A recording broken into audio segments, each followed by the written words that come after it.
First of all, I just say I was blessed to play with a lot of great fucking talent. You know, you think about it. One of the best big men ever. I started my career out, and it was Hakeem Olajuwon. And for me, coming out of college, you look at all the teams. Most guys were like, I just want to get in the NBA. I was like, where do I want to fit in where I can win a championship? And I was so fortunate to go to Houston because that's exactly what they needed, a small forward. And then to play alongside Dream and Vernon Maxwell, two of the greatest competitors that play the game, was a great learning experience for me. So I look at that, and then, all the other teams I played for, the one common denominator was great big men. Think about Shaq, Tim Duncan. And if you say right now, name the top 5 big men, I played with 3 of them. Yeah. Who's who? You play with 3 of them? Well, Dream's number one by far. Okay. We don't like to talk. Nobody wants to talk about. I think you have these guys who are quiet. Think about it. Dream, he's a really quiet guy. You can't get him to do much, to say much. So we kind of veer away from him. We don't talk about him.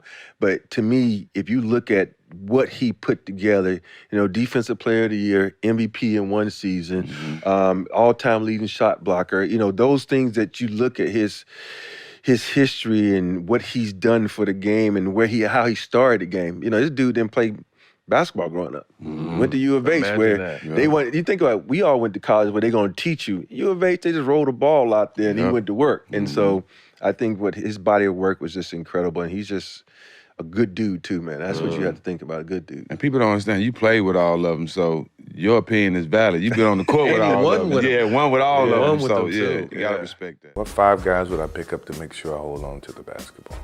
Scottie Pippen, for sure. Magic Johnson, James Worthy, and Hakeem Olajuwon. I got no chance of losing, none at all.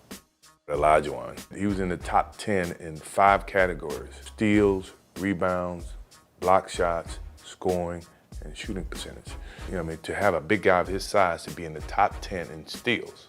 Now you can assume that he would be in blocks, which to me shows versatility of what type of guy he really was. I mean, those are some legendary games. I mean, talk about, there's rumors that, Wilt came up there one time and you guys were talking shit back and forth and... Oh, listen, we had... You say like summer runs were different. Great player came to UCLA to play. Moses Malone, you name it, they all came up. Dominique, Isaiah, Marco, you name them, they all came to run. And I remember Hakeem came, and Hakeem was late. And we had a rule, you can't come after a certain time, you can't get on a team, because there were so many NBA players. That's Hakeem, though. So I know that's what everybody said too, right? And I said, man, I'm sorry, man, they already got all the teams and we're playing.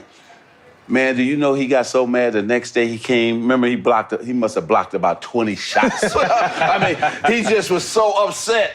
He said, Magic, I just want to play and you didn't let me play. So he just dominated the action.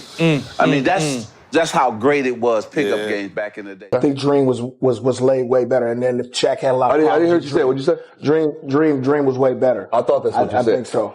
That's my opinion. Did you hear that? Yes, because the Dream was all around basketball. The Dream had a lot of shake and bake.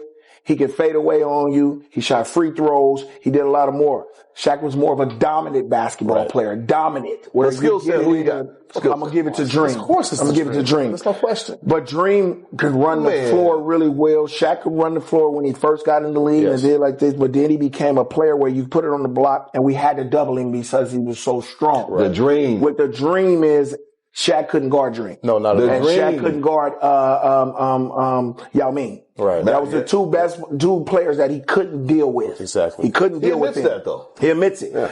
He couldn't have deal with Yao Ming because he couldn't move Yao Ming. Right, it's too big. He couldn't move. He can go through Dream, but Dream will work him. Right. Dream will give him 30 and 40 anytime he felt like it. But it was just that way. And we couldn't change that with Dream because Dream almost played like us. He's right. Played like a guard. Right. He played like a guard. He's very finesse. You get him on a thing, he'll hit you with 19 moves, and next thing you know, you way over there, and he looking at you and he laying at Did Dream talk on the floor?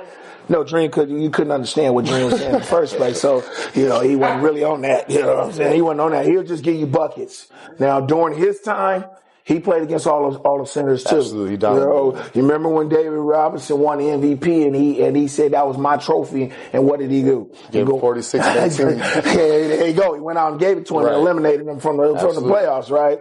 So Dream was a little bit different. We couldn't change nothing about Dream because Dream was not a dominant physical dominant basketball player. Yeah. We changed the rules because Shaq was hurting a lot of people. Right. And that was the way he was. You couldn't stop Shaq. That's why he called himself Superman. Because once he gets the ball in there, one dribble and 300-some pounds knocking you back into the thing and dunking on you, that's just a little bit different.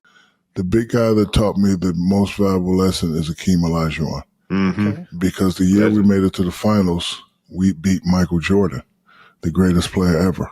Yes. So I already thought the job was done. And then we had 10 days off. And living in Orlando, you go in the restaurants, it's standing ovations, and, you know, you're getting extra deals, and it's the parades. And, you know, me and one of my other teammates were jumping on private planes. We're going to Miami and party. And, you know, because I like to get ready 3 days before. But you got 10 days off. I couldn't be like this for 10 days. So I'm like, you know what? Let me take a couple of days off. We definitely going to win. I'm playing against Hakeem. We won one. We won one. He's the same size. We're definitely going to win. But he taught me never to celebrate too early. So when we played in the finals, I didn't see that Hakeem. And they had just won the year before, so they were going for a back-to-back, and he just fucking taught me a lesson. So I always said to myself, if I get back to the finals again, I'm going to dominate so fucking much that it won't be a question of who's going to win. So, you know, he kind of got his way in that finals. We all know the footwork was incredible. But what was something that he did on the basketball court that was more of an underrated thing that people don't quite give credit for, that was actually one of the things that really made him great? Before I go to basketball, I've been blessed to play with great people and be around great mentors. That's why I wrote the book, honestly. He's the most honorable man I've ever met in my life. Most honorable, Dre. Like, if Hakeem, like right now, if I was stuck on a highway and they gave me a cell phone, they said, you got 3 people to call to come get you, I'm calling Hakeem. He's going to be one of them 3. He's always going to do exactly what he says what he's going to do. He never variants from what he says. He's so honorable in what his word is. Like we had a saying in New York, word is bond, word is bond, your word is bond. Yeah. Like, no, his word is bond. It is 100% of what it is. He means it all the time.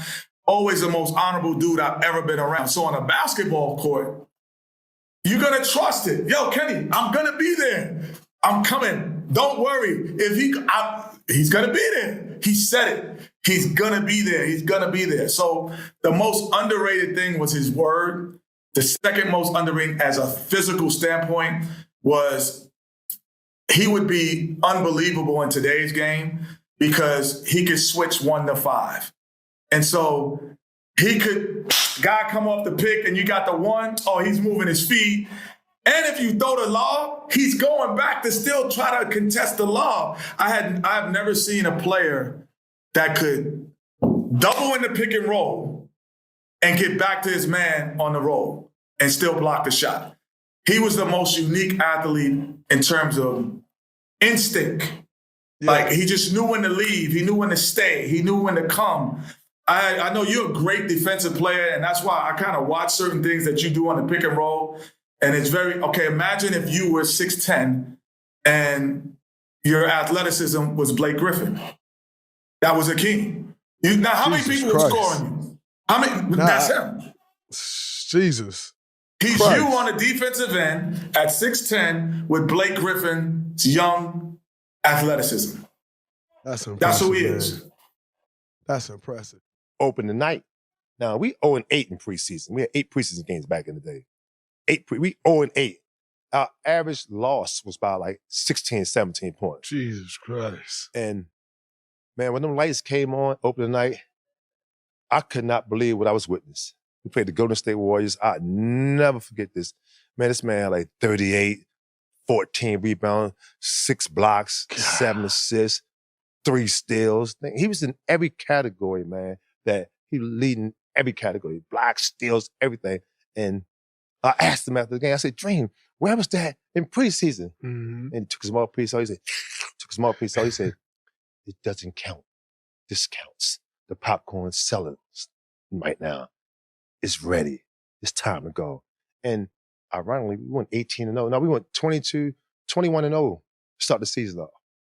0-8 in preseason, went 21-0 to start the season. It's crazy. So that right there for you as a rookie, you see that fuck your mind up. Oh, I'm done. I'm just like, this the baddest dude in the game of basketball. Because you understand, Michael Jordan has retired now. Yep. He's gone. Yep. I said, this is the baddest dude in basketball, offensively and defensively.